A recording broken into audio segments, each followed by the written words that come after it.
to the best of our abilities. So that leads us to today. Hi guys, I'm KJ. I'm also a part of LA. Thank you guys so much for coming. I'm super excited to hear our guest speakers speak today. Yeah. So we're going to start with introductions. If Jasmine, you'd like to start, and then make our way down to Angela.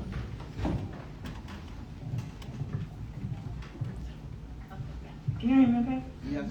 Okay. Hi, everyone. Hello. I'm Jasmine Bidwar, she, they. I'm Black, queer, and visibly disabled. I am a multi-hyphenate artist, so I work in music, I work in literature, and I work in community organizing. I'm the founder of Create the Room, which is an artful organization. It's a collective. Lately, I've been working on grants, doing one with the City of New York, doing one with the Center for Cultural Power. I'm an author, and I released a sapphic poetry book last year. So just really excited to chop it up with y'all this evening. Thanks for having me. Peace. I am Saturn. I am in a collective spiritual experience, known by many names. One of which, look at that tongue trying to work.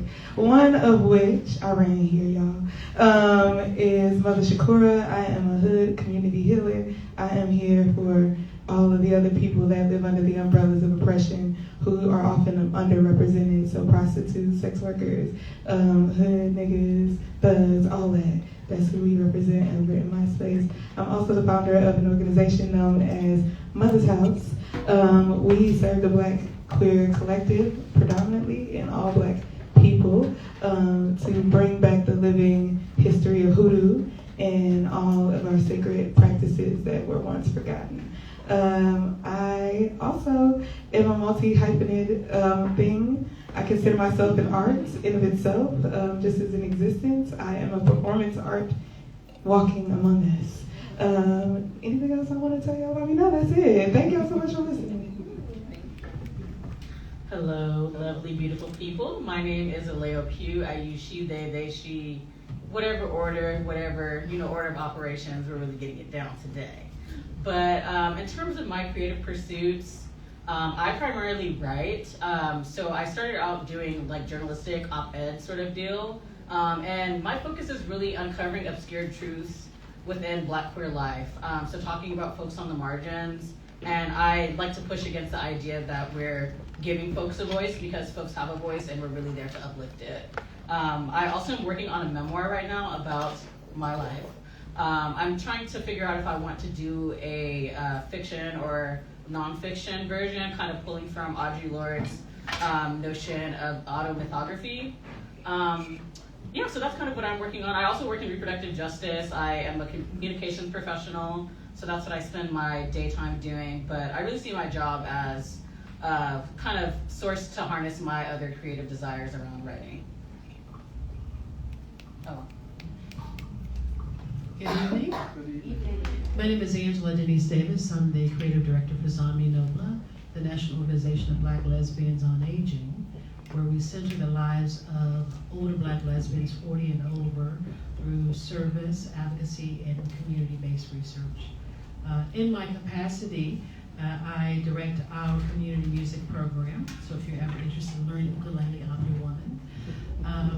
And I host and produce our Zami Nobla podcast, as well as direct our community archivist project, where it is our goal to really create a receipt of Black lesbian existence through the materials we archive.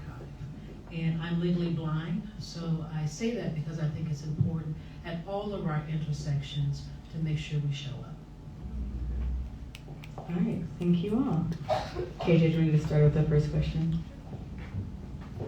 So the first question that we have is going to be, what does your practice / medium being Black and lesbian focused mean to you, and how does it drive your art? Whoever would like to start. Ooh, okay. I got the mic pass back. Being Black and lesbian is honestly a full embodying experience for me. As I said before, I'm a performance art as a person, so I perceive myself as everything I do and everything I am. I don't perceived separation of any part of my identity. So as that, like, there is really no separation, especially as people who live under the margins of oppression. There's no separation that we live under that keeps us from being Black and lesbian in every room we show up in. So as an art and a part of my artistry, everything that I do is about the Black lesbian experience, because every time I write my name, I'm saying gay. Every time I write my name, I'm saying Black. Every time I write every time I sign something, every time I speak, I'm saying Black lesbian, because I'm speaking a voice of a Black lesbian human being. And I forgot to give y'all my pronouns. They, he, she.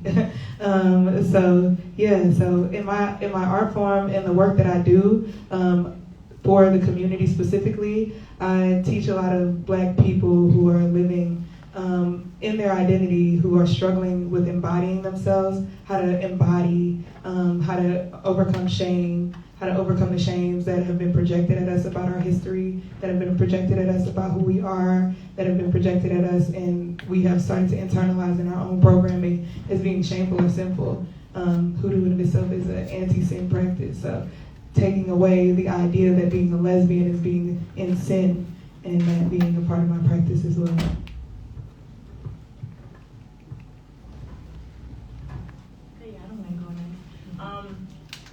There's no separation for me either. I try to push Blackness, lesbian narratives forward.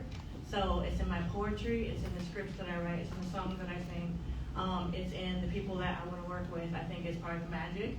And like without the mimification of it, but it's really important that I show up as myself fully. Like in a professional setting, people know, like, you know, all of me and not hiding it. So like it gives other people permission to be themselves in the workplace, at home, you know, in the community, showing up as your full self and being loud and proud about it, unapologetic about it, and making beautiful things around it, whether it's like your energy or like physical products, your services, whatever. I think it's really important, and it's not about necessarily being a credit to anything, but it's just that we're just an ecosystem of fly-ass people, and so I feel like, you know, just showing up as myself, it gives other people permission to do the same thing, and so I don't separate my queerness from my work at all. Yeah, for me, I see being a Black lesbian as a personal identity, but most importantly for me as an analytic. I didn't mention this at the top, but I am trained in history, and my first work that I produced coming out of graduate school was on the Atlanta child murders. I'm not sure if y'all are familiar with that, but it was a series of murders that happened primarily to low-income Black folks in the late 1970s, early 80s. And I'm specifically thinking about the idea of the welfare queen and how that idea emerged, just not just as a product of folks who are the myth of it, of course, not just as folks who are seen as donned in these audacious outfits, but also coming about through the criminalization of Black women.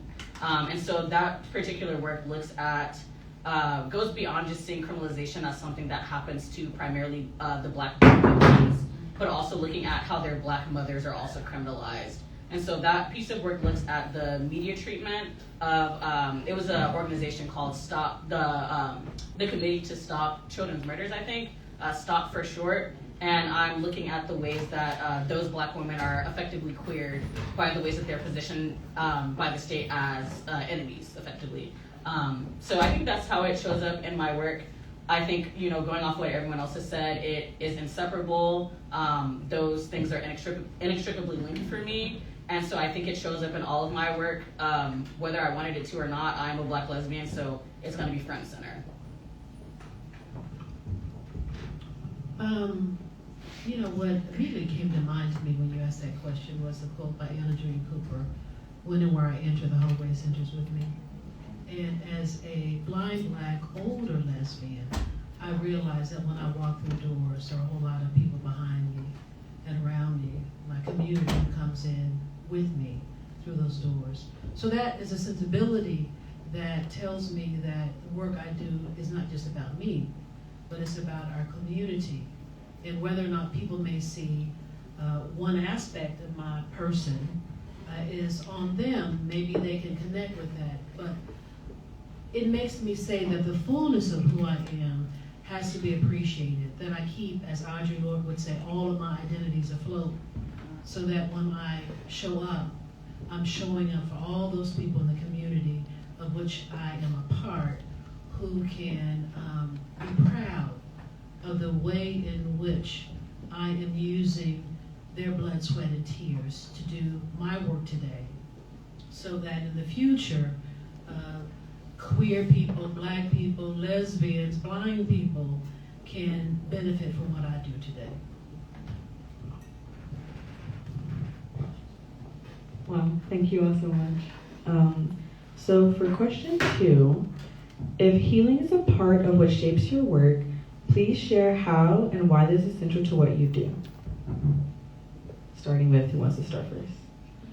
I feel like I know who. Well, damn.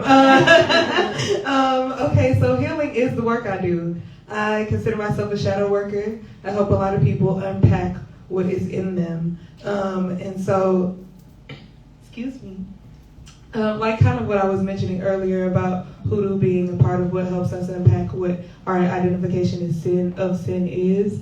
In that healing work, a lot of times what I witness in people is this deep-rooted biblical shame around like religious traumas of what our identification of our queer identity is about.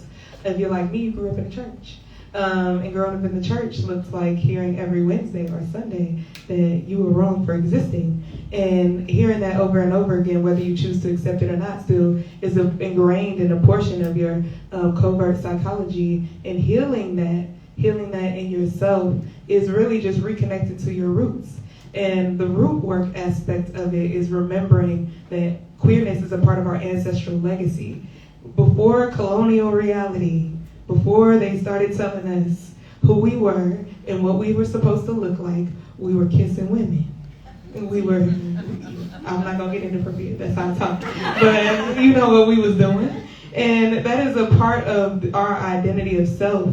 And even of itself, you know, speaking about from the scientific perspective, like epigenetics and the behaviors that become a part of the code of who we are, there's an ancestral legacy that is passed down in your DNA, that it remembers who you were before they forced you to be who you aren't. And so healing that is remembering that, it's reconnecting with your DNA, it's reconnecting with yourself, it's re-embodying your legacy.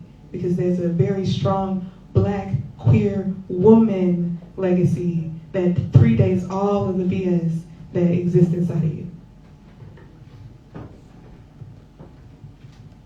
Okay. I have a somatic practice for myself, and what I want to do is issue that forward and have folks share it with me.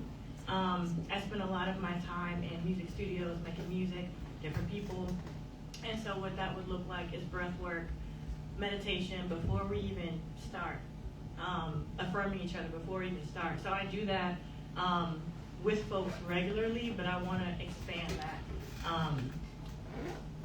But for the most part, it's been like very intentional in the way that I speak life over people, pour into people.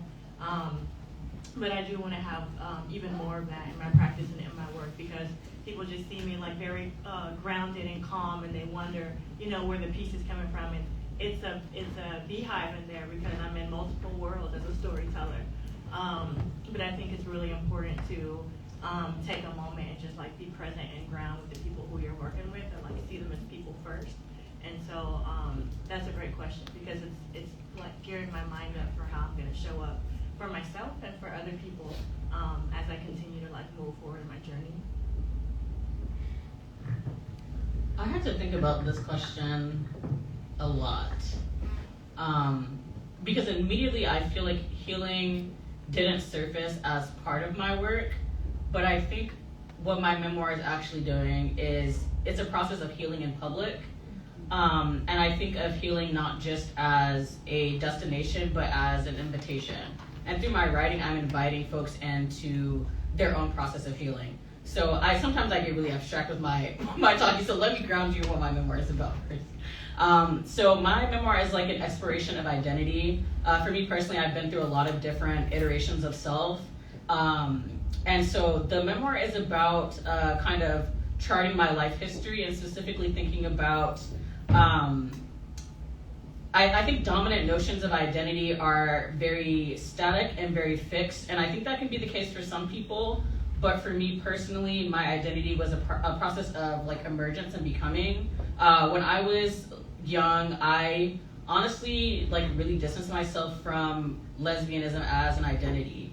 I just like with the way that I grew up, and like my father was very homophobic, specifically very lesbophobic, and so that caused some like internal resistance within me. And so I think part of me reclaiming lesbianism, which is really what the book is about, is a process of coming home to myself and refuting those notions of what a lesbian is that was instilled in me, and coming to understand that my own definitions are formulated through community. And it's ultimately through like being in community with other Black lesbians that I've been able to arrive at this place and like really wanting to claim this identity so much that I'm like, fuck, I'll talk on a panel about it. So yeah, that's what it's been for me. I believe we don't have bodies, we are bodies. And one of the things that I came to understand several years ago about the body is that at the first point of injury, the body seeks to heal itself. And because that is true, for me that's been very instructive as I think about my life as a Black woman, as a lesbian, as a person with disability in this country, that these bodies we have, in order for us to do the work, have to be well. And every night we go to sleep in order to regenerate, refresh, repair, heal. And as a menopausal woman who has struggled with sleep, I know that there is a very real need for us during that time of the night to get what we need so that we can heal and be present for the next day. So this is a very embodied way of thinking about doing work, because if you're not well, you can't do what you're supposed to do on this earth. And as older Black lesbians, it's important for us and people, period, but certainly with the research we do at Zami Nobla, is to look at health disparities, to look at how Black women have dealt with COVID and responded to all of those challenges, to look at breast cancer and all the ways in which our bodies are attacked, and try to speak and think and push and promote healing so that our bodies can be what we need them to be so we can do our work in the world. Okay, that was beautiful. Thank you guys. But to keep kind of the same like element, I want to move on to like the fourth question, which is, what do you feel is an important foundational element in creating community and making it sustainable for people to thrive within it? Y'all gonna do this to me every time? Okay, cool. At least you're with me. So to me, an important element of creating community is really like a sense of authenticity and unity. Not just the performance of showing up in a space and knowing that people have to accept you because we're saying the word community now. So we said the word, so now you gotta do it. You know, it's a real like genuine space hold. It's a genuine place for us to all be able to get it wrong, to get it right, for us to mistake ourselves, for us to mistake each other, for us to learn, for us to grow the space of each other. And as a Black queer woman who kind of, my organization faces the entire Black community, not just queer people, but it centers queer people. A lot of the times I end up having the conversations we don't want to have with heterosexual people. I end up having the conversations that we don't want to have with cisgendered people. I end up having to reinforce my pronouns over and over again with people I genuinely care about and having to re-educate. And this is like almost the common colloquy that we grow up in. We enter the world with this conversation of explaining our mind and our bodies and ourselves. And community is a space space for us all, really. And I think it's been commonly mistaken as like an act that we all have to participate in, but really it's a space for us all. It's a space for us to grow, and in order for us to do that, we really have to allow each other to heal from each other, first and foremost, and then go from there. I love what you said, Saturn, about getting it wrong and getting it right. I'm assuming that most people in this room consider themselves some flavor of leftists. And I think one thing that we really have a problem with on the left is we cannot tolerate dissonance within our communities. Conflict is encourages us to flee rather than to come closer. And I think we need to, in order to build a strong community, we have to build our tolerance for, like Saturn was saying, getting it wrong and getting it right, making mistakes, And I think, of course, we have, as individuals, we set boundaries and limitations on how long we're going to allow that to occur before we leave the community. But I do think that at kind of the foundation, there needs to be more tolerance for us to, mess up a little bit. And I also think that we should have more tolerance for, what's the term that I'm looking for? Intellectual pluralism. So many ideas, many approaches. I think what ultimately grounds community is not us having the same avenue of how we're going to get there, but that there is shared. And so I think as long as we're unified in our collective pursuit for liberation, the different angles that we attack it at is less important than that we have that shared understanding of what our future can look like. Saturn, I agree with you. I think authenticity is such a hallmark of what happens when we try to build community. I think that's also accessibility. It took a lot for us to find our way, and some friends who have some bad knees to find their way into the space. And I know that there are some sister friends of mine who are wheelchair users who would have a hard time navigating the space. And when we talk about community, it really says that, and I don't mean physically just this space, but really metaphorically and intellectually as well, and spiritually. The spaces we create, if we don't think about being in that space and who can and cannot be in that space, then it really speaks of the type of community we're trying to build. And so for me, I try to be very mindful of, if I'm trying to create a space for everybody, how can I be more accessible? And I'm not always perfect with that. But as a blind person who people consistently say, well, over there, and I'm saying, where is the land of there? Because I don't see it. It makes me wonder if you really want me to be there. Right. Because if you wanted me to be there, you would either say, would you like my elbow? Can I direct you? Can I assist you to get there?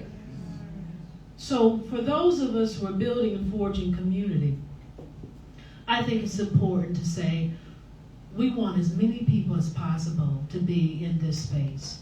So how do we do that in a way that's accessible, so we can have all of the beauty of this great human diversity that's in these bodies? I'll just add on about the sustainability piece. As Black queer people, we're up against so many struggles as it is, and so what I think about a lot is like, how can I show love to people or show up for them as much as I can?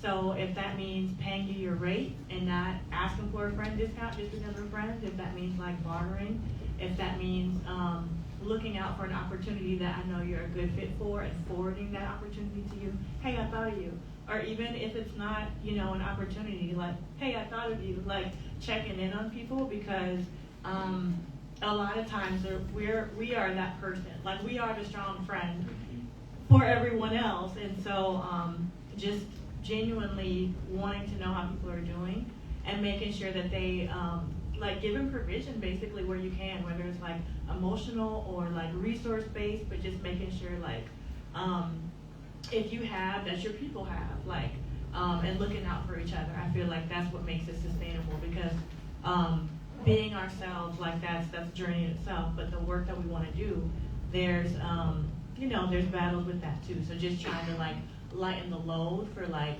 your fellow person, it just means everything. Okay, thank you all. I want to shift the conversation to talk about archiving our stories. That's a big part of what we do. That is what we do at LLA. So what are some of the ways in which storytelling shows up in your work, and why is it specifically important to document lesbian history? Just to make it equal for my sisters. So at Zambi Nobla, we have the Zambi Nobla podcast. We've been doing that for 7 years. We have almost 70 episodes and these incredible stories from all of these fabulous guests who have been very authentic and vulnerable with me. And I'm amazed when I ask people if they would be on the podcast, if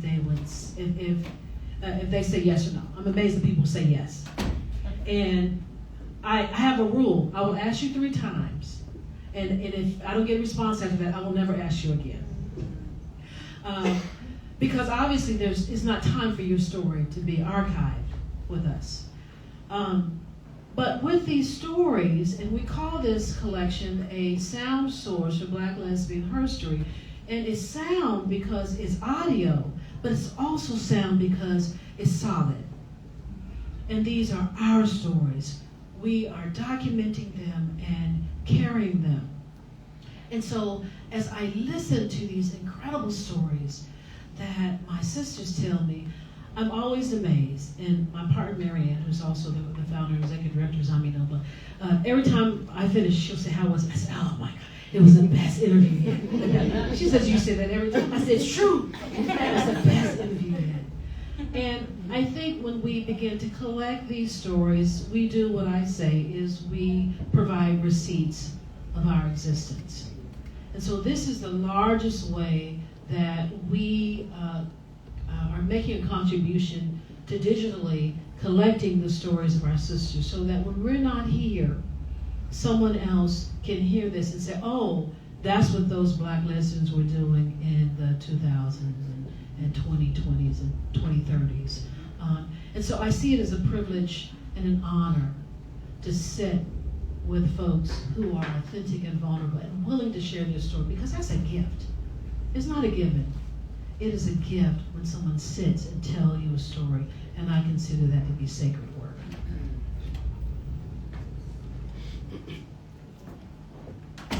Okay.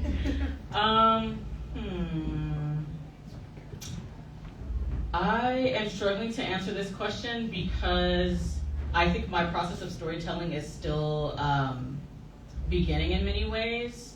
As I work on my own memoir, I find myself grappling with the complexity of my life, and I think in order to be able to hold other people's complexity, hold other people's vulnerability, we must first be able to see it in ourselves without shielding our eyes. And so I think storytelling is something that I want to do. I love the idea of archiving and doing like podcasts. That sounds really exciting to me. So honestly, this has been like a very energizing space, just like hearing what other folks are doing. Because in many ways, I think I'm just starting. Oh, yeah. Thank you. I appreciate your courtesy. I too am, shy. I am, if you can't tell, I'm an in-person storyteller. I am what is known in the community as a channeler. And I don't know how much you guys know about certain ancestral practices of communications and storytelling. I am what is known as a seer, but is also very frequently diagnosed as schizophrenic. So as a schizophrenic, seer, whatever I am, a part of my storytelling is in real time at all times. And it is remembering stories that come from the stars and the skies that seem to just fall into my lap out of nowhere. So that tends to be the channel. But I also have a podcast called Our Black Podcast. I wrote a book, a poetry book as well, about the trauma of my life experience. It's called Our Black Book Poetry. And I use the word our a lot because I don't believe my story is unique at all. I don't see myself as rare. I don't see these stories as individual. I see myself as being a part of a much larger collective of experiences, of people, which is why I even refer to myself in the plural. I am a multi, a many, a connection. And when I'm telling my story, I'm telling us.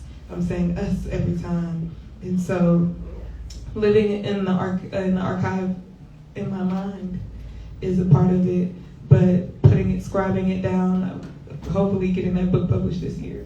And and I have a podcast that is up and active, and it's just me. It's just me blabbering, low key, saying inappropriate stuff, talking about being gay and broke, talking about how being gay makes you broke sometimes, how I trick on women, I probably spend too much money, and stuff like that. Just being honest, being genuine, being authentic. I think a lot of times when we hear the word archive, we think about all chapters in the books are in everyone's names.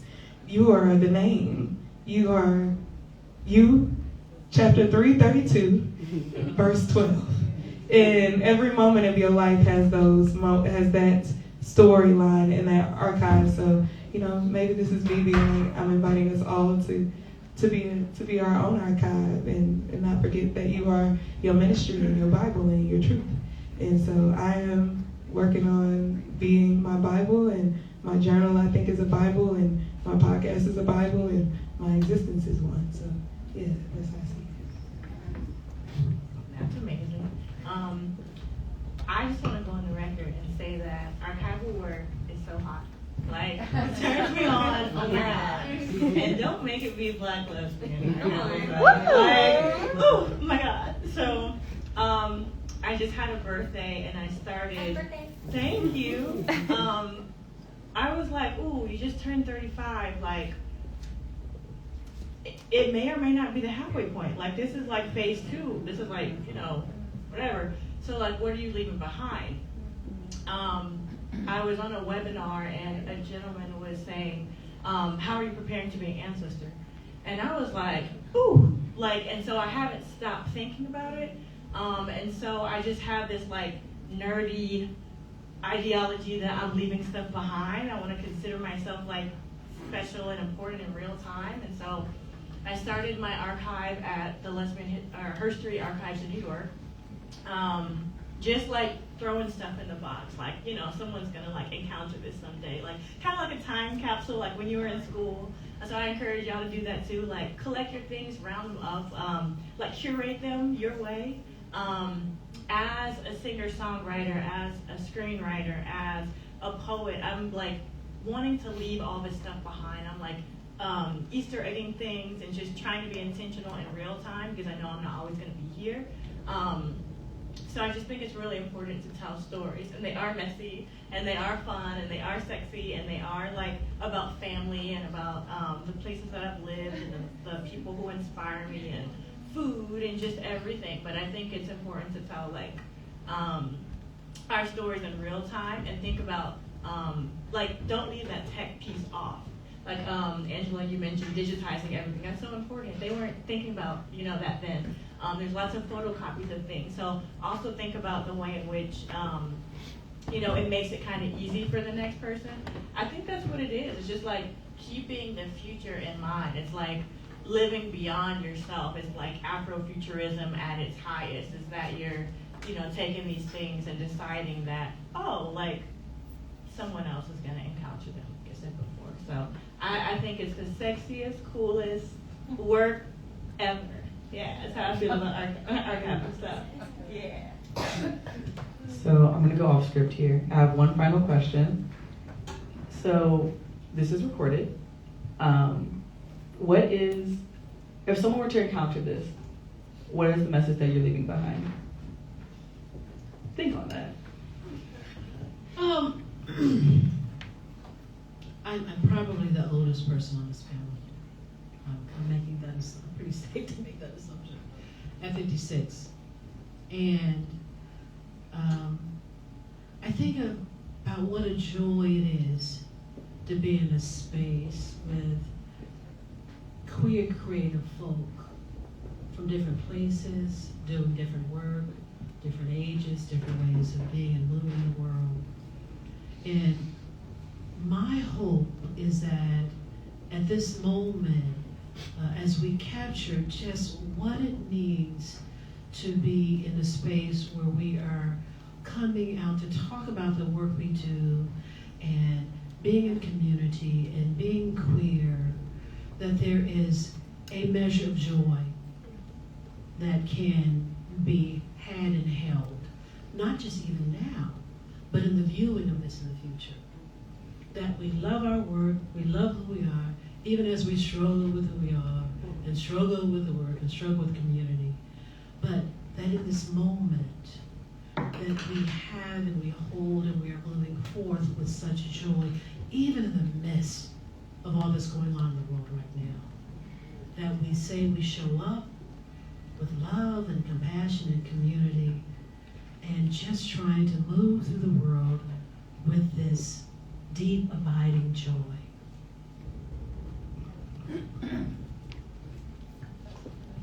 Okay. I think I would love to leave the message of just be fearless. And I know that is like a cliche, like, oh, be fearless, don't be afraid, don't be afraid. But I quit my job, friends, randomly, one day on a Tuesday, and was like, I just want to do the work. I just want to do the work. That nigga, that man got elected to office, and I was like, I really don't feel like there's no reason not to just put myself in that mix and and start holding people. Like that's really what I want to do, is just hold people. I want somebody. I grew up with big mamas in my neighborhood, and I know that's not common anymore. There's not just a house door you can run to, and there's gonna be a woman sitting on the couch, holding you, feeding you, giving you coffee, having a long talk about, girl, child, well, you did make that choice. I want to be that, and I saw myself as that, and the fearless aspect of my nature just made me go, so what if it's a 6-figure job, baby? So what? So what if it's paying the bills? So what? You own a house. If they foreclose, they foreclose. I could do it without the house. I could do it without the car. I could do it without anything. I am the house. I am the safe space. I am the hold. And so, don't be afraid of you. You know it's a gift in you. You know it. You feel it. You wake up every morning, you look that gift in the eye, and you make a decision on whether or not you're going to live in it. Live in it. Even if it's in the smallest way possible, live in it. It's worth living in. Don't be afraid of yourself. See yourself, be yourself, and know also existing is enough. You don't gotta do so much. Exist. Wake up in the morning, breathe that air. That's ancestral, ancient air.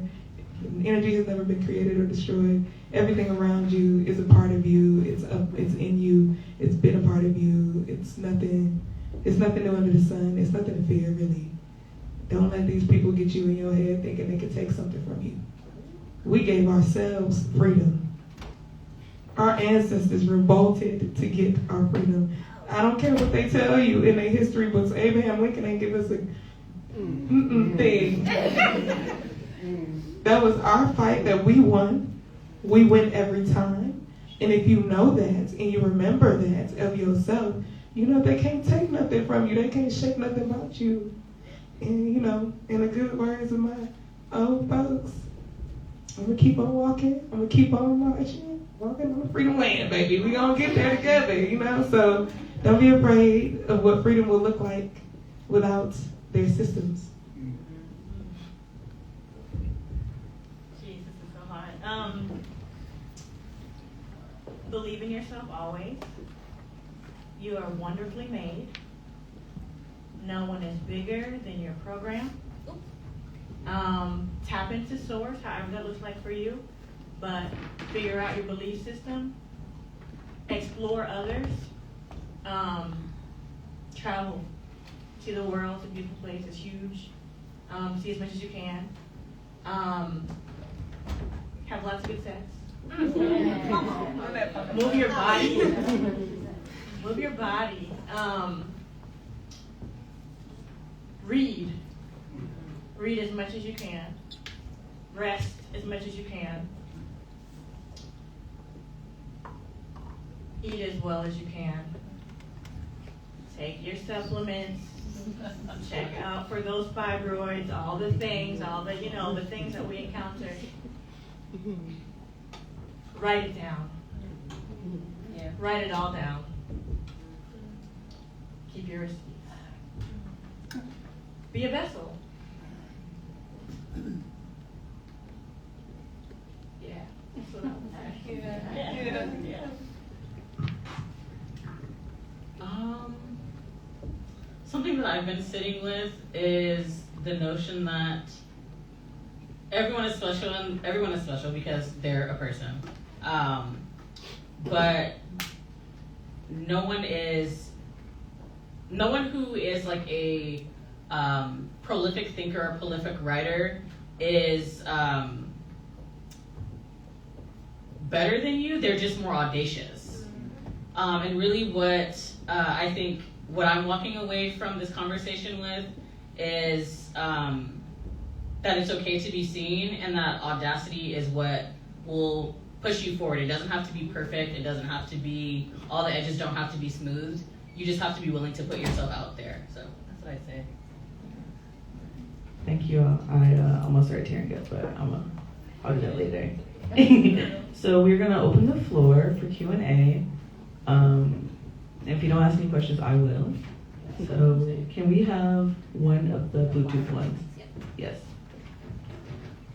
So raise your hand, don't be shy. Don't be shy. Questions. Hi y'all. Thank you for everything. I've been writing so many quotes down.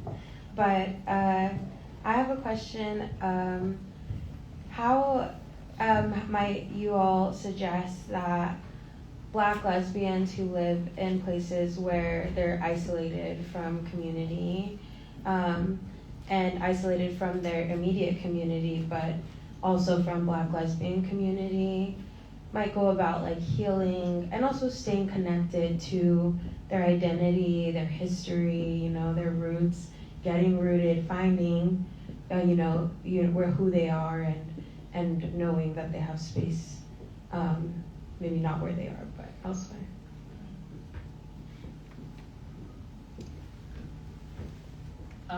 Honestly, I think the biggest mechanism for connection is, I think, Jasmine, right?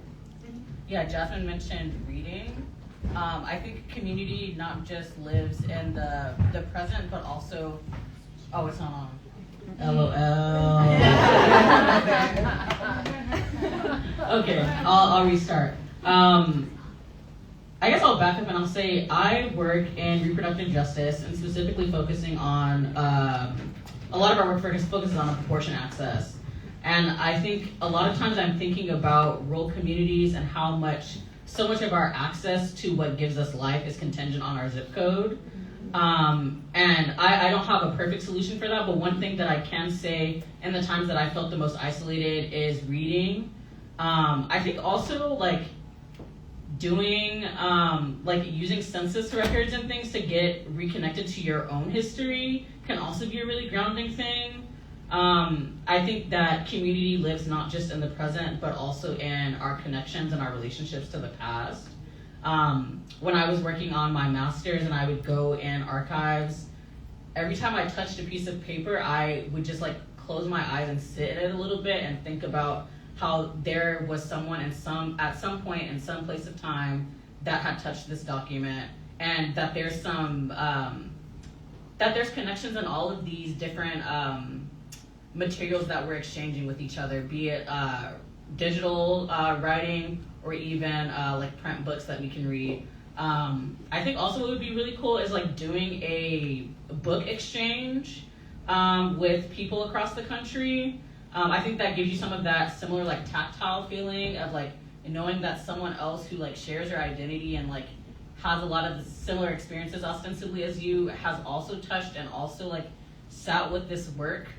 Those are just a couple ideas I have. I think a lot has to be personal practice. I think what came to mind listening to you speak was imagination is huge, actually. And we underestimate the power of our imagination to manifest. And knowing what you believe that you want to see, even in creating your imagination around what kind of community you see for yourself. Because a lot of us don't even have an imagination of what community even looks like. And so starting to dream, starting to create your own practices, see what you want in yourself, of yourself too, like root down. Wherever you are, root down in that environment. Put your feet in the dirt, breathe, somatic, healing practices, get with some sambos, get wherever you can, listen to nature around you, feel the remembering of the air, feel the remembering of the dirt, feel the remembering of the land that has been your ancestors' land time and time and time and time again. And reimagine yourself in your tribe. Reimagine yourself in your future.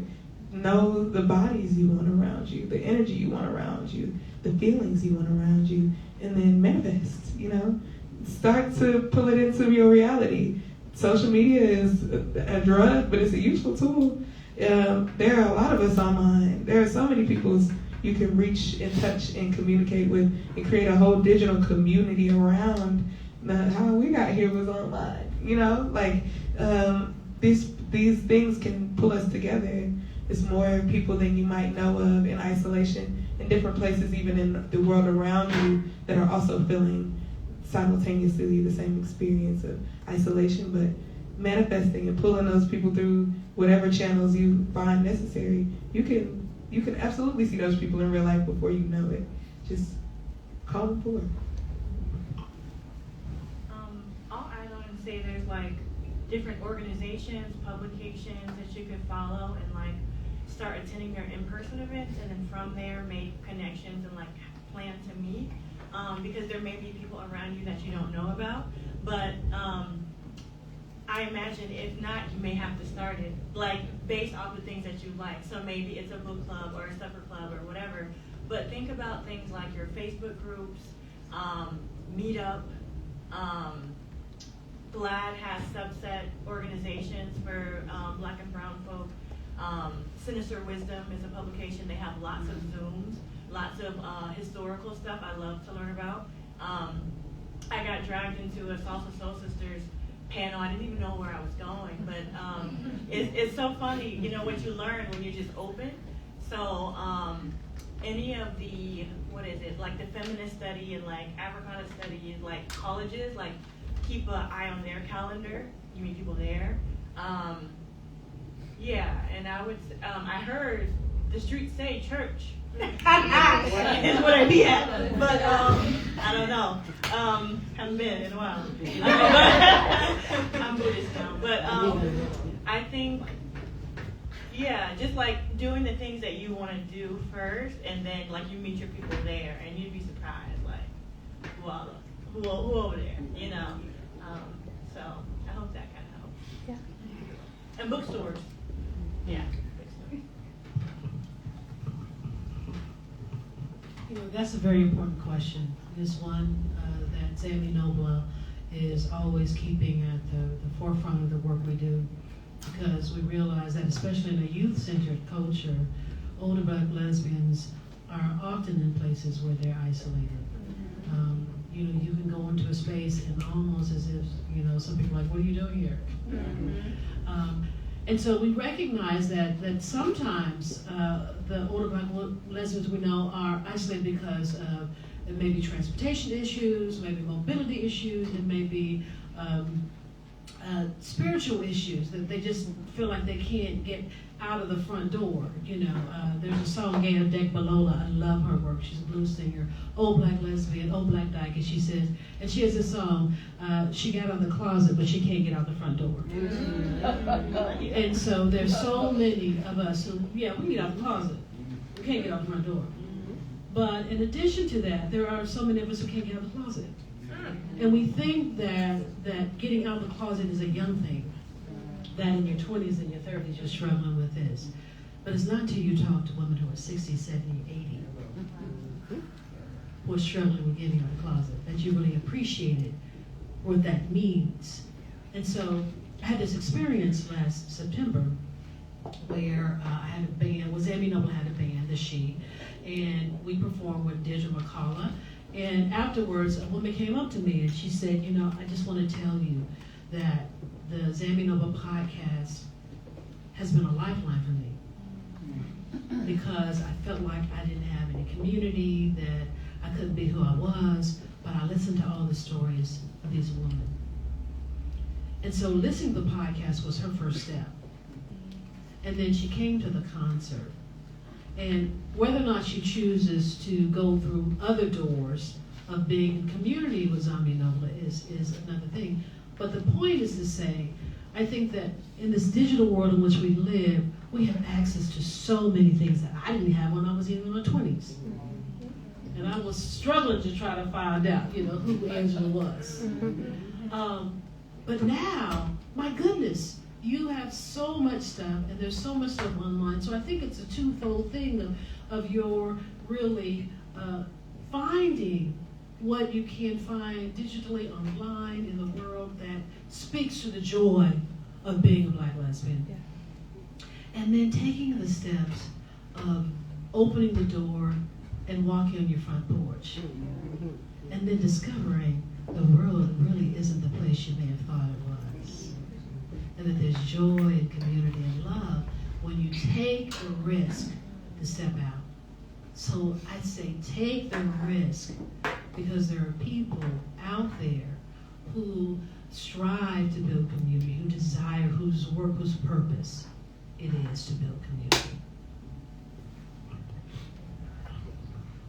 Do we have any other questions? Anybody else have a question? Hello, great panel, really fabulous thoughts. So as we're talking about archiving and work and things that resonate with us, I wondered if you all had any media things that you wanted to share, books, plays, movies, music, like you shared that great song from the blues singer that you feel like is representative of your identity or relevant to the culture.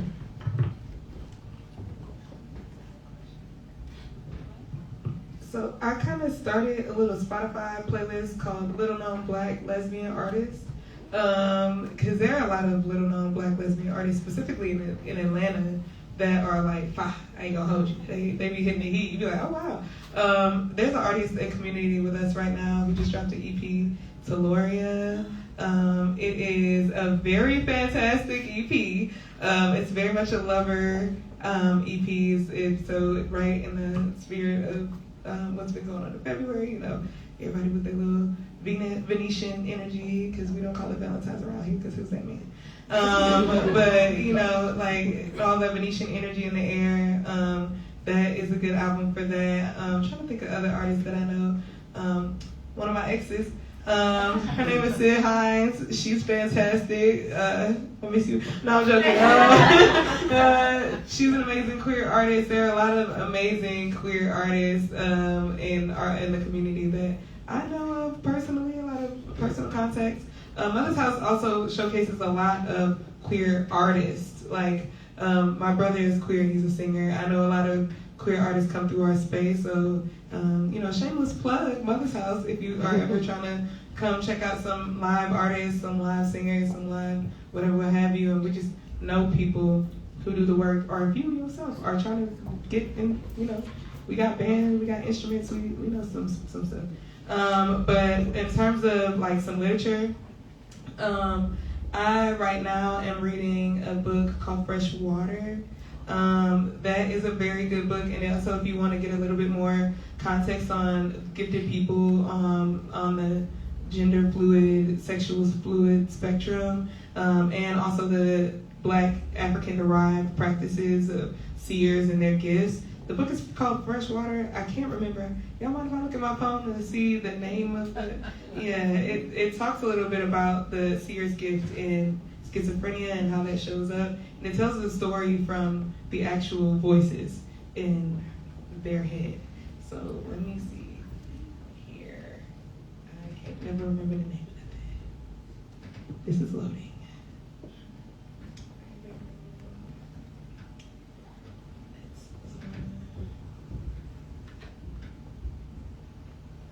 I'm listening to like 5 different books because my brain can't sit still, so I gotta scroll a little. I'm gonna give y'all the spelling because I don't like butchering people's names. It's AKWAEKE, last name EMEZI, and the book is called Freshwater. And they go by they them pronouns now, but at the time they wrote the book, they were she her. So this book was written off the perspective of her, I believe, her sister's experiences with schizophrenia and what that looks like. So it's also educational in that way, and understanding multiple identities in that type of field. And then I'm reading just a few books on slavery. So that's probably all the rest of the stuff I'll be talking about is slavery. So I don't want to do that to y'all. I'll plug my book because it's recent. It's Black AF and it's gay AF. It's called Crying in LA, Sapphic Longing and Sounds Sincere. This is my debut poetry book. Upcoming is Channelings, which is interesting, so we gotta chop it up. I have some forthcoming work in Sinister Wisdom, poetry. What else? I would love to connect as well. I know a bunch of them. There's a Black woman composer who's queer, Emily Sankofa. She's worked on a lot of the programs that you might have seen that's out right now, so I would definitely plug her. She's one of the homies. But there's a lot of us out here doing real cool shit. So I'd say let's chop it up, and I think about it and I'll curate a list for you because they're all friends, but I'm just blanking right now.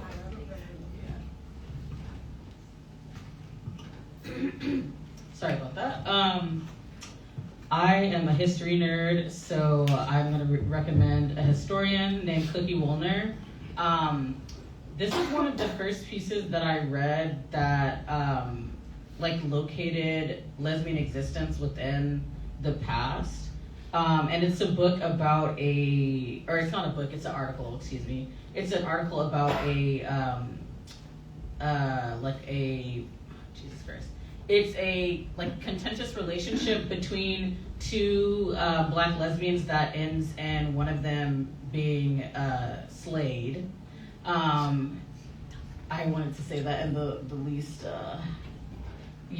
violent way possible. I'm trying to look for the title of it. The Famous Lady Lovers, Black Women and Queer Desire Before Stonewall.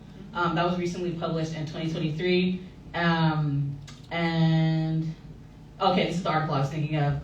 It was published in 2015, Woman Slain in Queer Love Brawl. African American women, same-sex desire and violence in the 1920s urban North. I just find it really interesting to think about.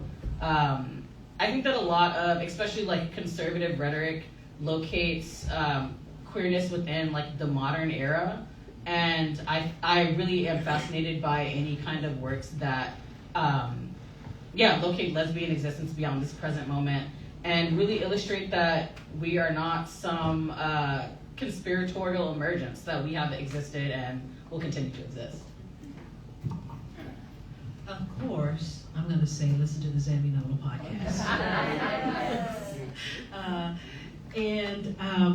If you are in the mood for a great white paper, one or two, check out our website where we have white papers on the research that we've done. It is a very impressive collection as an organization to do such incredible research that connects us with the academy and with the community, so that's exciting. I have had the pleasure of just finishing this incredible book on the life of Ella Jenkins. And you may have seen Ella Jenkins, if you're my age, on Mr. Rogers, because she was the Black woman, probably said 5'4", Afro. You sing a song, I sing a song, we sing a song together. That was one of her favorite songs. And she was they called her the mother of children's song.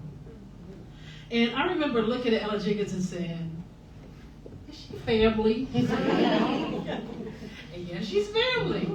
But many of us did not know that until this incredible biography came out earlier. Well, I think it was early this year or late last year, called This Is Rhythm, Ella Jenkins, Civil Rights, and Children's Music. the same author wrote an incredible biography on Rosetta Tharpe. So to see how the sexual orientation of Ella Jenkins wrapped into her politics, wrapped into her spirituality and her way of being in the world, and being a musician was just delicious with this book. So I can't recommend enough to you our podcast, our white papers, and This is Rhythm. Shameless plug real quick, I'm gonna shout out my homie Perception, who makes amazing music, amazing performer, also a Black lesbian that everyone should listen to. And who was that? Perception. Perception. Okay. Right there, right in the back. Yo. Mixtape files. Hi.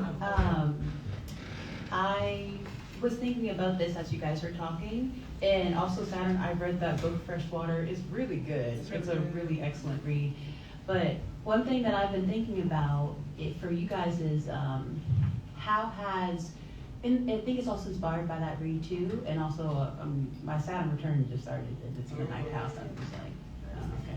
Anyway, but one thing I've been thinking about is like your spiritual journey or a spiritual journey in relation to like your lesbian or queer identity and how those things may be intertwined for y'all. Like, what does it look like for you to kind of have either gone or be going through some sort of spiritual journey or awakening with also the intersection of your queer identity and how those things maybe are linked together? I hope that's not too abstract, but I've been replaying that question like 5 times in my head, so I hope it makes sense. It does make sense, and I think it's an important question. I have been in ordained ministry for over 30 years. And so I lived a lot of my adult life as Reverend Angela Denise Davis.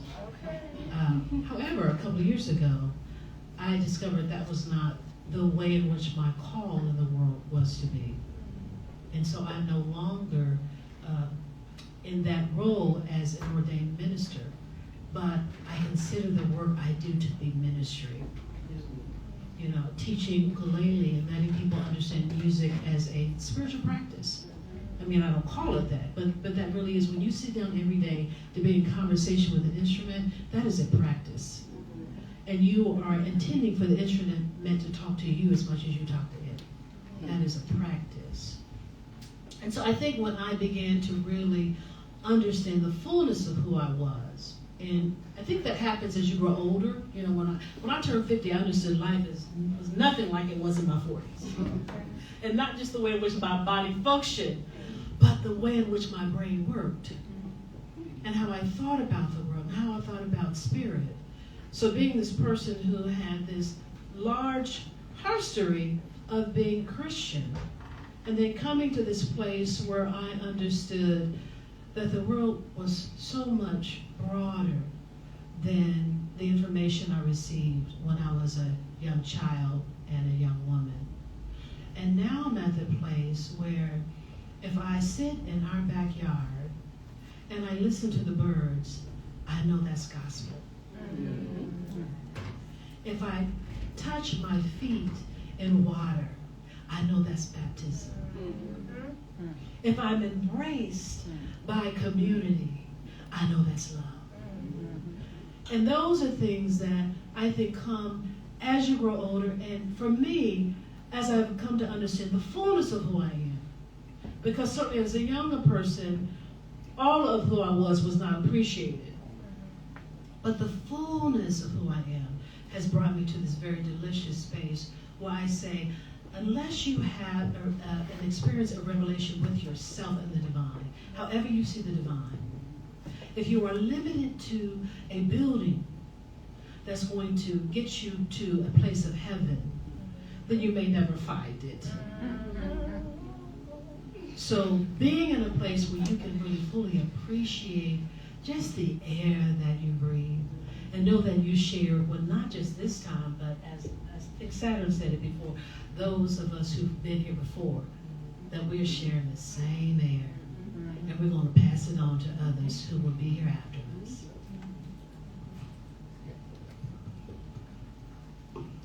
put it on the floor. Yeah, that was it. My spiritual journey definitely was initiated by, well, you know, just to give a little perspective, I was one of those gay kids that knew they were gay the whole time. My first crush was in preschool actually. The little girl who taught me how to tie my shoe, I was so mad at Charlotte because I was like, this girl made me gay. And and for years I spent so much time in the back of my mind feeling like a cognitive dissonance to Christianity, like knowing myself and not hearing about me in a positive way in church, and like being in those spaces and hearing over and over and over again about an abomination that is me, the abomination that is me. And one of the poems that I wrote really early on in my teen years when I was trying to come to a softer space with my relationship with God was, Why Does God Hate Me? And that Why Does God Hate Me poem like turned me to being atheist, and then it turned me to agnostic, then it turned me, my spiritual journey has been much more a spiral than a straight line. And it kind of led me right back to having my own relationship with God. And in a way, hoodoo is your own relationship. Hoodoo in the word literally asks you, who? Like, who? like, is it you? Like, who? Who does? And so hoodoo as a part of, I keep telling people, hoodoo saved my life. But really, it's just getting a deeper understanding of my connection to all things has saved my life. Knowing that there is no God that hates you. Like knowing that there is no God that hates you. That's not what God is. That's not what God could be. And having to heal my relationship with the divine and tapping into source in my own self, And everyone always talks about, especially from the Bible, how God is made how we are all made in the image and likeness of God. But if that means that we are all made in that image and likeness, that means God is a reflection of who you are. And so, who are you? And how is God manifested in your physical body? And what does that mean then about who you are and what that means? If you're wholly you, that means you're holy. If you are entirely you, you are holy. That is a holy experience, being fully, completely, entirely, unhesitantly yourself. And that's like the knowing of God in you, is that you know there's a holiness of you. And if you really are, if underneath it all you still like Charlotte, who taught you how to tie your shoes in preschool, then friend, that's holy. That's really who you are. It's holy you. That's entirely you. There's no hesitation or pause in who you are, and God doesn't hesitate to love you. So don't hesitate to love yourself, and then do the work. Then from there, do the work to connect with everything, with all things, with you and your memories and your ancestry, and it all just kind of unravels into a truth of knowing all things are within you. I don't have too much on it, but I will say, like decentering of binary from religion has been very helpful for me in terms of, at first it was like, okay, not a he. Then I was like, okay, she. But I'm like, they? Like it just became like, okay, everything all at once. And so I think having that mindset instead, and also like seeing my own divinity, has helped me in how I look at other people in terms of like spectrum and just everyone having their, like holding their masculinity and femininity at the same time, you know. And so it's, I think it's been very helpful for me to like open the way I view all of it, so that when it's time to, you know, be in love or have a friend or whatever, you're getting to see people in their wholeness and like non-linear, but just carrying all the things at once, and then accepting and valuing what they want to present or what they want to share or how they want to be, and just accepting them as that, and not prescribing something to it, or not giving a role or like a job or anything to it, but just like, this is what it is. I think we can do one more.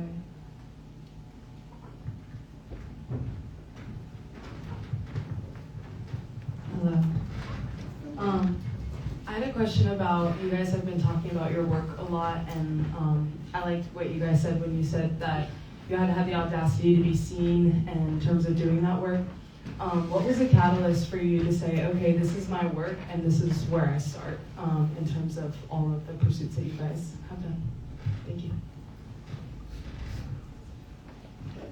I really only have one word, and that is therapy, therapy, therapy. That changed my life.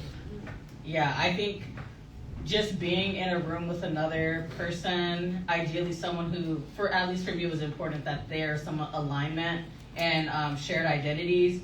Being in a room with someone who is able to witness you and your wholeness, your fullness, that really gave me the courage to start to see myself too.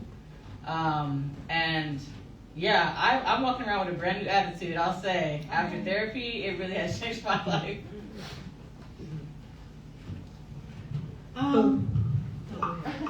Okay, cool. So that's a hard question, honestly, on the slick, because I feel like my life has been several catalysts leading to another catalyst, and it's just been one thing that led to another thing that led to another thing. I think in this most recent awakening of self that forced me to go this way, I made a choice that I could never be. I just can't live an happy life. Like, I'm genuinely incapable of not being happy. Like, I can't keep going through the world miserable. I have made way too many attempts on my life to keep doing it, and I had to make a permanent life decision to stop trying to kill myself. Like, literally had to start being like, all right, friend. Third time in the hospital is one too many times. You got to get out of this loop. And so breaking the loop was breaking the chains, and breaking the chains was leaving the job. Leaving the job was making a decision to do what felt right for me. And what felt right for me was just being myself in whatever ways came up naturally. Then I realized I just ain't had no community. Like, that was it was like, be the change you want to be, see in the world type joint. Like, I had no community. I ain't know nobody. I had nothing. It was just me in that big house by myself with all that white furniture, trying to act like something and be somebody. And it just wasn't feeling organic. Like, it wasn't a reflection of who I am or where I came from or even my ancestry, my story. It just started to feel like I had forced myself into an imagination of what I think other people would desire of me. And I ain't gonna hold you, I had to spend a lot of time at that point in my life chasing women. And a lot of that was me projecting, like, what I think other women would find desirable if I had, and what I was doing, if I had a good job, then I could get a wife and I could start my life, and then be like, well, you know what, I don't even know if I really want kids. Maybe I don't need to put my entire life on pause for what I think a woman would want from me. And in that last relationship with my ex, I'm giving y'all the tea. When that last relationship with my ex, and feeling like I was, when I quit my job and she was so disappointed with me, and I was like, you don't believe in me? You don't think I could just start over and create a new life? And realizing that if it was contingent on someone else giving me permission to live the life I wanted to live, I was never going to get the permission I was looking for to start doing the work I wanted to do. So just doing it. And I started with the motto, it starts where you stand. And then I opened my house up to do the work. And so I've been doing work out of my house ever since. I've been helping people in my home. I've been helping people stay in my couch and wash their bodies in my shower and eat my food. And that's the work. It can look as simple as if you in an apartment right now and you know that you just want to bring your people in and you want to sit down and have a cup of coffee and read some books. That's the work. And you go there. So the work I did before being a creative director was in vocational rehabilitation. And I was a vocational rehabilitation counselor that focused on individuals who had low vision or who were blind. And I love the work because I think it also spoke to the work I did when I was at Vanderbilt University Divinity School and I was admissions director. And that was a place where I lost my vision. I had a profound loss of vision, a long story. And that loss of vision, it was like this distillation of life. You know, once you begin to lose things in life, you begin to find other things in life as well. And so with the vision loss, they came, okay, well now what do I do? And then I went back to grad school, and that's what landed me into vocational rehabilitation from theological education. And then in vocational rehabilitation, where I was helping everybody find their joy, their jobs, their vocation, I came to this understanding by Howard Thurman, this quote, which basically the crux of it is, do what makes you come alive. And I realized that vocational rehabilitation did not make me come alive. And whether or not I was doing it in Atlanta or San Francisco, which is the last place I was working at the Lighthouse of the Blind. And I was walking down the street one day, going home, and I was crying. And I said, what the hell? And I discovered that I was not happy. That this was not the place, this was not the journey, this was not the vocation. And when I came back home to Atlanta, Marion and our partners, and I talked about this work I wanted to do with Zambia Nova. I didn't know if it was possible, but I knew that I wanted to start a podcast because I didn't see us in the pod sphere, especially as older Black lesbians. And that work came out of my saying, what makes me come alive? And I thought about when I was a little girl in Wichita, Kansas, and I would listen to, y'all may not know this, that these things called transistor radios, which when your parents put you to bed, you would take them, put them underneath the pillow, and listen to Night Stalker and all these other things. I love radio. And I realized that that is what made me come alive. That space of being in the audio sphere and hearing voices and listening to the world around me and then sharing that with music and story. And so for me, I say, it is doing the work that makes you come alive and not being afraid of whether or not you're going to be able to make it. Because if you do what comes alive, there will be so much joy and so many opportunities. And as they say, the universe will meet you, that you will have what you need. Come alive.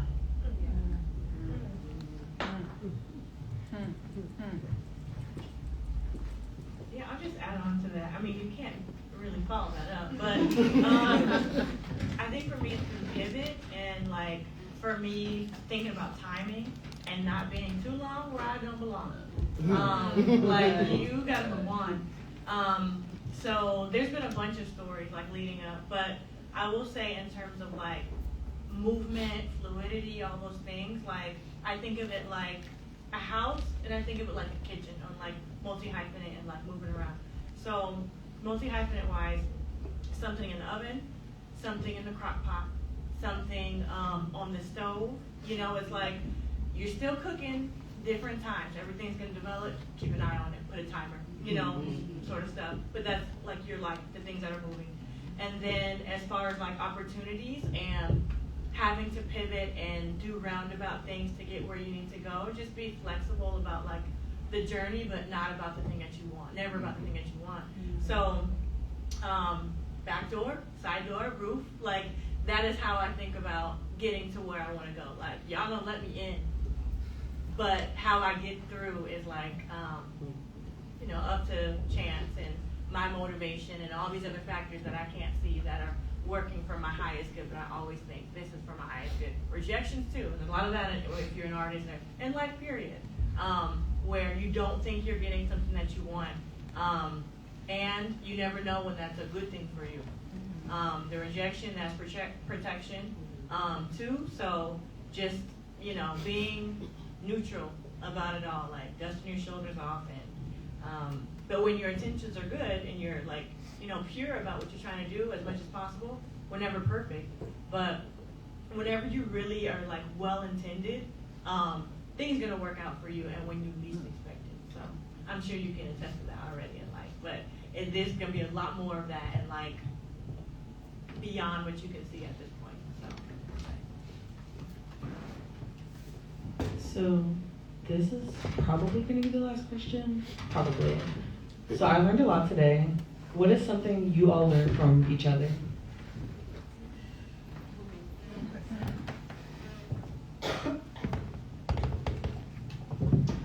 goodness.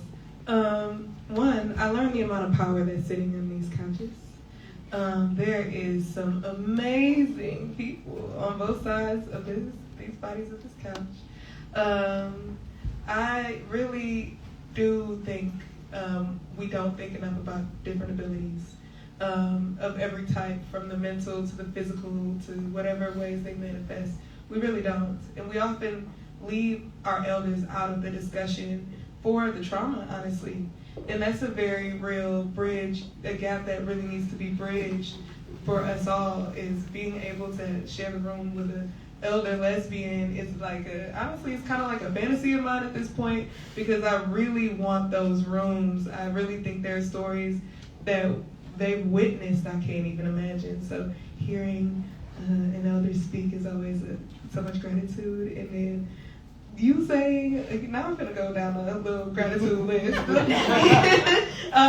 You telling us about just the like process, because I feel like you said that in your memoir, you're still trying to find how you want to go about it, but you were like literally living in the memoir today and speaking it in the moment, in the historical context that you provide, even to the way that you speak. And like, I was listening and I was like, oh, those are some good words. Those are some $5, $10, $20 words in there. And so like just being able to hear an actual historian speak is something I feel like I can learn more from. I don't read well, and that's like something that I don't think a lot of people can like confidently say. I think there's a lot of shame around literacy and non-literacy, but my ancestors were slaves. They didn't read either.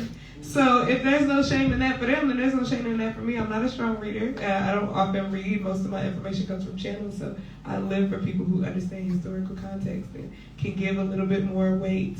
I went and got my degree in politics, but what does that even mean? And then like, it feels like there's so many hyphens we share, and I am sitting here like, yeah, we're gonna need to talk. Yeah.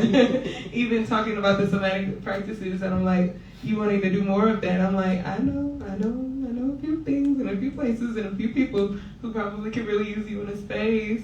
And I feel like what I'm like most powerfully learned is that when there's so much variance in our lesbian experience, when we allow each other to be so different, because I feel like I'm probably one of the most eccentric people I know. Oh, y'all picked up on that. But when we allow so much variance, we really get to hear stories that we would not hear in these echo chambers that we're so accustomed to, where we create a community around unified identity. And just these spaces are really the spaces that we are attempting to amplify in community with one another. More difference is what I feel like I learned. More difference. I would say I just feel powered up, like powered the fuck up. Like it's like a battery on my back. I think it's really cool, like holding space to move through, you know, who you are as a person, your identity, your sexuality, and like just, you know, over time. So I think that's incredible. I want to like, you know, follow the work and like get involved and like, oh, should we, you know, pop up to the center and do some readings? Like, you know, what does that look like to continue this? Because it feels so good.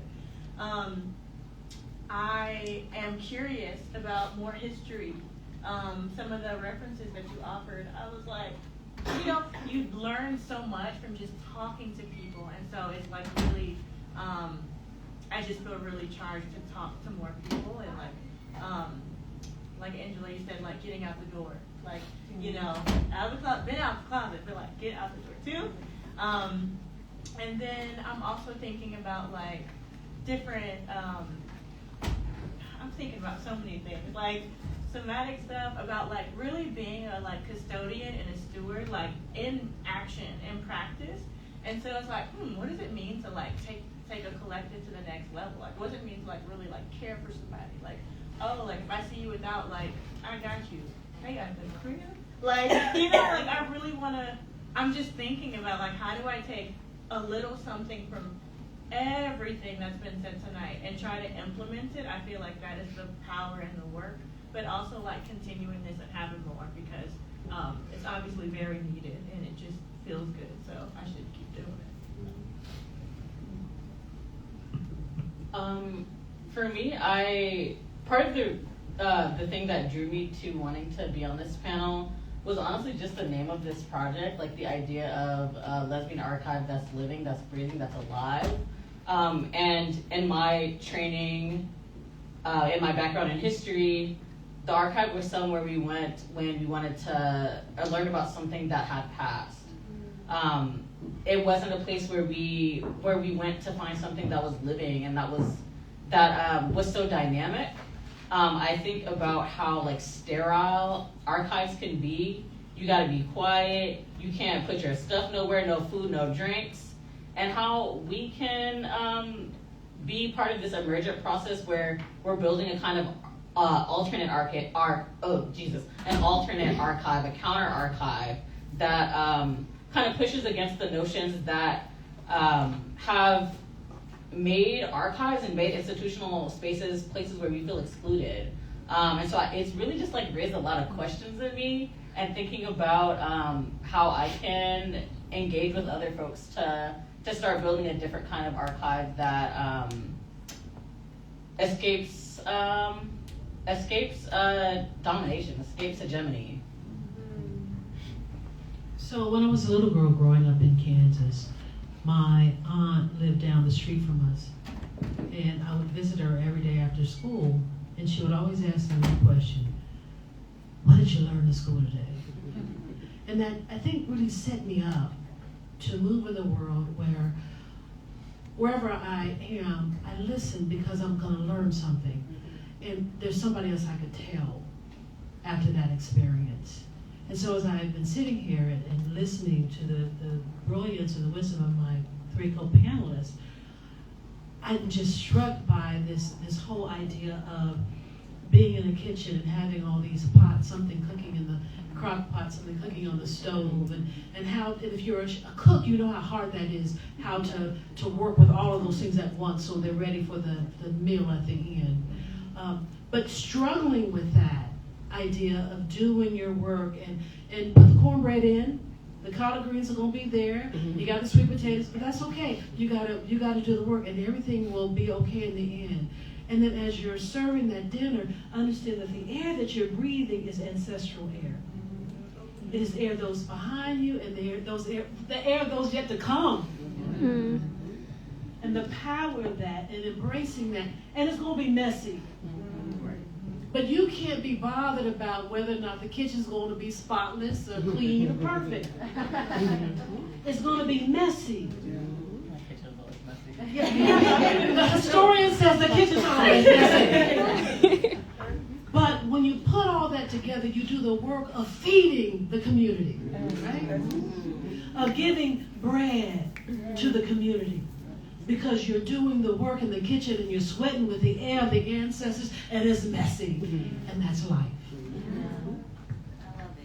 Before we get to closing statements, I do want to say thank you to all of you. This was very inspiring. And especially as a photographer, I feel like it's very important to know that the work is right in front of us, the people are in front of us, the voices are in front of us, and literally, just like we're saying, you have to talk to the people around you, checking on the people around you, building that space right in front of you so that people feel comfortable and feel welcome and feel cared for, because that is the backbone of being in a space like this, being around people like this, meeting other Black queer people who could change your life, who could put that battery in your back, like you said, like really lift you up and get you started.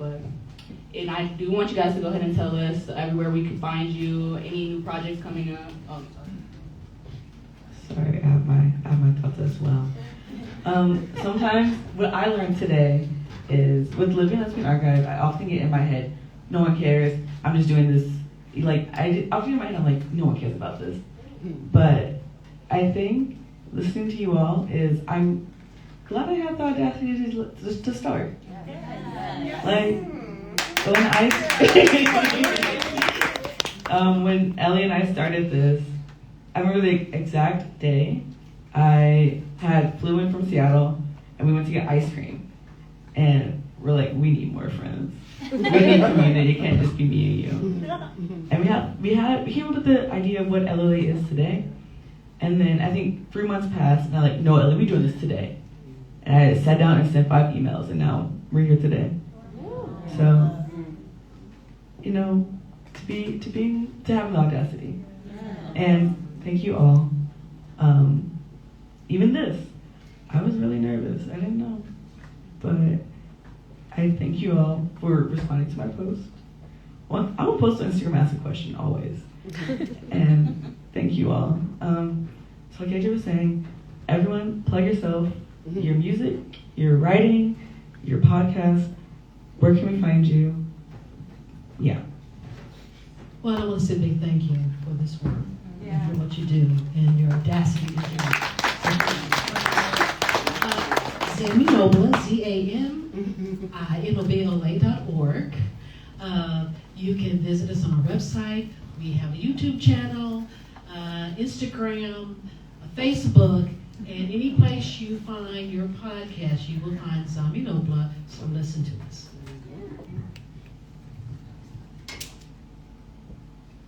My website is aleopugh.com/portfolio. I hope to take the portfolio part out, but been applying to jobs. ALEOPUGH.com/portfolio. And honestly, you can also just type my name into Google. I feel like that sounds so, but I don't have a very common name, so it'll pop up. Here you go. Okay, I was over there trying to figure out how to spell something. Oh, it's right here. Boom, I will be following. So, a few places. So, first and foremost, Mother's House, and I just want to plug a couple of projects as well that I feel like some people in the room might benefit from if this seems like it connects with you.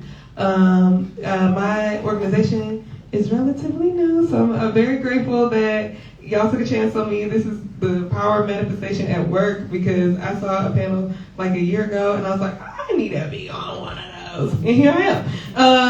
But the organization's name is MUTHAS House. Instagram, you can find us there. We also have a website at www.mothershouse.org. We are working on a Feeding the People project right now, so it's called the No Hungry People Project. Right now, we've raised enough money to feed 5 families for free. It's $20 to feed a family, so if you want to donate, it's $20 to feed a family. I don't have like an actual donation space set up, so if you want to donate, the Cash App link is in my bio. Just make sure you put No Hungry People's Project or NHPP, or it'll go to the space for like toilet paper or stuff like that. And our goal is to feed up to 10 families by next week. We're running that project now. If you also are a person who is food insecure, don't think that you have to be like in a certain economic bracket to be able to reap the benefits. Get food, please. We want you to get food. It's from a local black-owned farm called Cedars Farm, so everything is fresh produce. And it's $20 for a box. You can also buy a box for yourself. And then we also have a financial literacy class on Monday. It's called Money Mondays. It's led by one of our business consultants in community. They volunteer to do these things. We have volunteer chefs. We have licensed estheticians who do facials. We have massage practitioners. We got folks who are willing to do things with you for free, for no money down. This hair was free. These lashes was free. My facials are free. My massages are free. I don't pay for nothing. Because I'm like that. Because I really do the work, and I really get the folks in on things. Because we believe in anti-capitalism. We're not a capitalist establishment. We try to do as much as we can for free. But when money is required is the reciprocity. So follow us on Instagram. We're always doing something. We also would like to do, a lot of what we do is based on kickback culture. So we be having just come to the house kickback, chill vibe stuff. So if you want to vibe, if you're trying to, or if any day, we're 24/7, 365. So if you ever need a space and you just don't feel comfortable wherever you are and you just need a space to have a cup of coffee and be heard, I exist to hear you. My life's purpose is to listen and receive you and to hold you and to pour that cup of water or that glass of wine and really just be in care of you. I don't feel satisfied in life unless I can hold someone and really take care of them. So let me take care of you or I will die sad. And then my personal Instagram, if you want to follow anything that I do as an artist or creative, is Saturn's with an S.returned. And I just be doing anything. My brother says my life is full of random side quests. I literally just be doing anything. I got a podcast. It's called Our Black Podcast. I have a nudist Instagram, so where we talk about being naked and also some of the things that come up with just being black and naked in my body. And so it's poetry and me being naked online. It's called Lust for Liberation. So if y'all want to look at me naked or whatever you want to do, like, let's just vibe, like whatever the vibe is. Okay, thank y'all. I said a lot of words.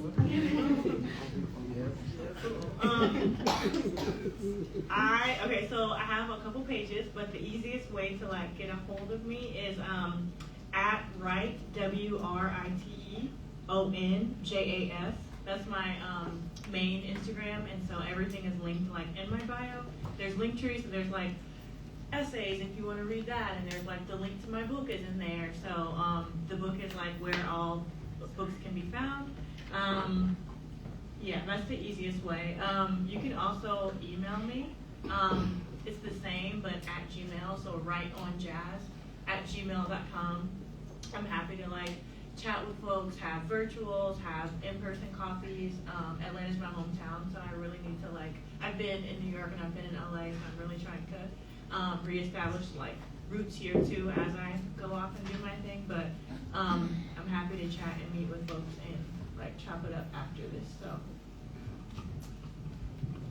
All right, thank you so much. To plug the Living Lesbian Archive, we have our monthly collage night tomorrow. Tomorrow. If you like this, if you like us, we collage every single month. It's tomorrow. It's in collaboration with Southern Friday Queer Pride.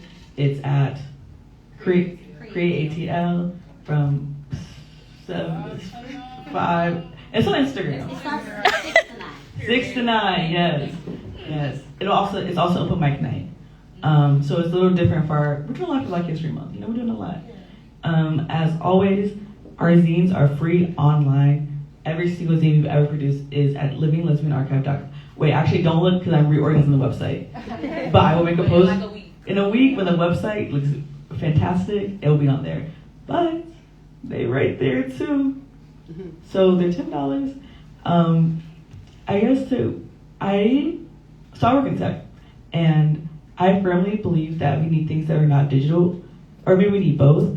And so I really encourage those of you to have a physical zine, because we do not know what the internet is going to look like in 10 years. So if you want, I don't know, they're really cool. But I just want everyone to have a zine because they're really cool. Okay, that's it. Thank you. Do you have thoughts? Shameless plug for They Done Twerk Off. Yes. We are collecting donations. They will all be going to my sister's house. It was lit last time. Yes. Tickets are cheap. It's for the cause. Come shake for a cause. Also Taj's birthday party, since we're celebrating the founder. No shade. March 14th, big birthdays. But, Pisces. Yeah, thank you guys so much for coming. Thank you for all your questions. Thank you for showing up. This room, not just the panelists, is the important part. So it was really amazing hearing everybody. Okay, that's it. Thank you guys. Y'all get home safe.